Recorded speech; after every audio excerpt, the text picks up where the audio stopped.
बिस्मिल्लाहिर्रहमानिर्रहीम इय्याका नअबुदु व इय्याका नस्तईन। नाज़रीन, अल्लामा इक़बाल रहमतुल्लाह अलैह एक नज़रिए का नाम है, एक सोच का नाम है, एक पहचान का नाम है। अल्लामा इक़बाल रहमतुल्लाह अलैह हिंदुस्तान के मुसलमानों की माशी बदहाली के मतलब ज़रब कलीम में लिखते हैं, गद्दारे वतन इसको बताते हैं ब्रह्मन, गद्दारे वतन इसको बताते हैं ब्रह्मन, अंग्रेज़ समझता है मुसलमान को गदागर। नाज़रीन, अल्लामा ने यहाँ उन मुसलमानों की बात की है जो बर्रे सगीर से पहले के हैं। अल्लामा फरमाते हैं कि हिंदू है जो मुसलमानों को गद्दार समझता है, क्योंकि वो ऐसा ख्याल करता है, उसका ऐसा जहन है कि मुसलमान अलग वतन का मुतालबा करते हैं, वो हमारा साथ नहीं देते।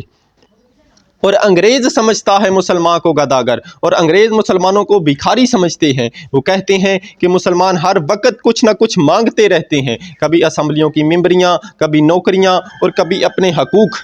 आगे अल्लामा फरमाते हैं, पंजाब के अरबाबे नबुव्वत की शरीयत कहती है कि ये मोमिन परीना है काफिर। अल्लामा ने यहाँ मिर्ज़ा कादियानी की बात की है, जिसने नबूवत का झूठा दावा किया था। उसके पैरोकार ये कहते हैं कि हमारी शरीयत सच्ची है, और ये पुराने मुसलमान जो हमारे नबी को नहीं मानते काफिर हैं।